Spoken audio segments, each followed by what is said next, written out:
Hi there, and welcome to another Devlog. There's a few things I want to discuss this episode, namely the save load mechanism, updates to the event system, enemies that stay dead, combat upgrades, and just smaller updates to the quest system. So let's just dive right in. I ended last episode by stating that in this episode I would be discussing saving and loading, and that is true, because I think for the entire 2 months since the last episode, half of that has been dedicated to the save load mechanism. It's been quite a doozy, to say the least. It's not the most interesting work, serializing all your data into, well, what I did is JSON documents. I'm showcasing it a little bit in the background here. You can see there's quite a lot of data that had to be processed into these JSON files. It's not fully optimized yet. It takes quite a while to load the files in still, so I want to work on that in the future, but at the very least everything works now.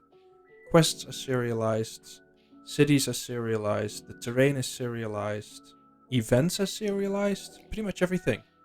So having that basis set up, I could finally focus on some other things. And that kind of jumps into the next thing already, which is the event manager. I had worked on events in the past already, but I had never really made a manager class, so to speak, that would actually trigger them, which is maybe a little bit stupid. So I finally got around to do that. The event manager currently is very basic still. It will trigger every so often, every X amount of minutes. Haven't really set on a current time scale for that yet, but it takes into account your location. So if you're in the city, you'll get a certain set of potential events that can trigger.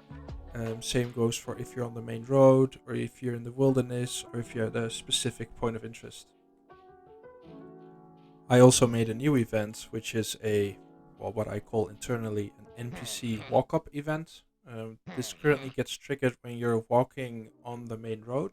An NPC can walk up to you and they'll start a quest and ask you to do something in a nearby point of interest, usually kill enemies, but it could be other types of quests.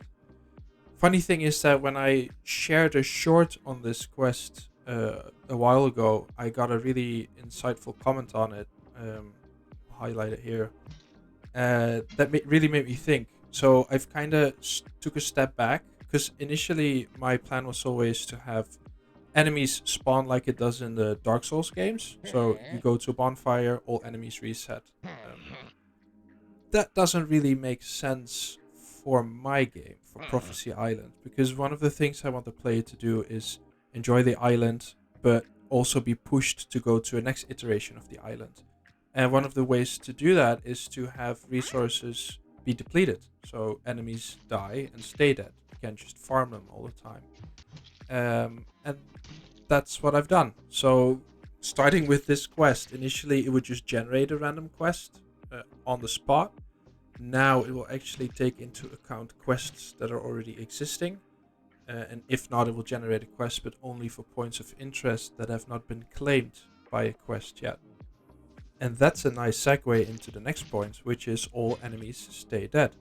Because of this mechanism now, all enemies, not just those spawning at points of interest, but also those spawning in dungeons, spawning just on the island, NPCs in the cities or towns, they all stay dead. This also affects quests. Quests now can use this, or quests can tell you to clear an area. All that kind of intertwines together, and that's really cool.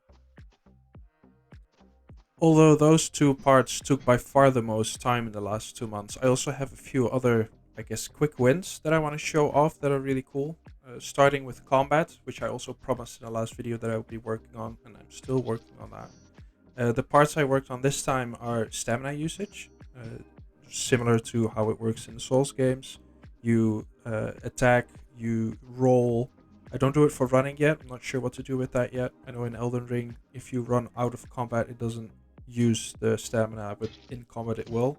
Might do the same thing. I just need to register whether you're in combat yet. I guess I do that already, just have to apply it. Other than that, I've added sound effects for combat. So in the last video, I already introduced sound effects for walking and talking. So now we also have sound effects for hitting somebody and getting hit. Other than that, I've introduced energy drops, maybe also a little bit similar to the Souls games. If you kill an enemy, they drop energy, and you can keep count of how much you have in the counter at the top right. I am not gonna spoil yet what's gonna happen with all this when you die, considering I just shared that enemies stay dead, so that whole mechanic is a little bit different from the Souls games now. I'll probably do that in the next video. And the last thing I added to the game related to this is a level up screen. Currently approachable through the main menu, which that's not going to be it in the future. I'm not entirely sure yet how it's going to work out, but I have some cool ideas, so yeah, I'm not going to spoil them right now. And some other work I've done is related to quests. Quests can now use dungeons. Beforehand, quests were just addressing points of interest on the map if it would be outside of the city, but now they can actually use the dungeons as well. So if you have a quest where you need to clear a point of interest and it has a dungeon, you also need to clear the dungeon as part of it. Exploration, I'm not sure. I don't think I've supported that yet, so I do need to add that. But yeah, it's nice to get a nice headway in that. Quest boards per town. So I usually in the past I only had one quest board in the market in the main city, and it would host all the quests. Random quests generated for just normal NPCs there, which was a little bit frustrated because you could walk up to the quest board, get a quest from an NPC in the docks, walk all the way to the docks, and then that NPC tells you need to do something with somebody in the city. So you have to walk all the way back, do your quest there, and then walk back to the docks. Now every town has their own quest board, and every quest board only shows quests from NPCs who live there. And the last thing related to quest updates is the quest screen. It's very basic right now, but it just allows you to swap between active quests. Really handy. That's it for what I've done in the last 2 months.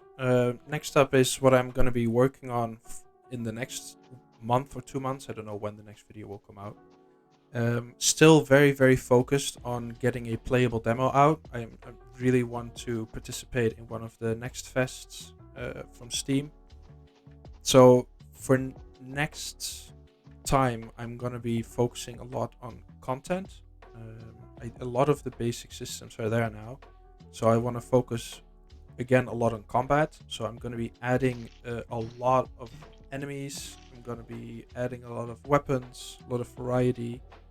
I'm going to be working on a better loot system. The loot system is already there, but currently it just drops like 2 or 3 items. I haven't really thought of how to get good percentages on drop loots, drop rates, all that stuff.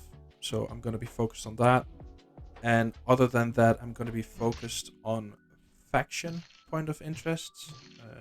What you've seen in the past is that if you create a character, you can choose a starting class/faction.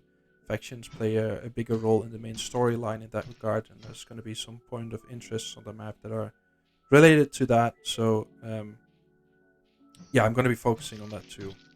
That's it for this time. Thanks for tuning in. If you haven't already, please subscribe and please wishlist Prophecy Island on Steam. Links are in the description. I'll see you next time.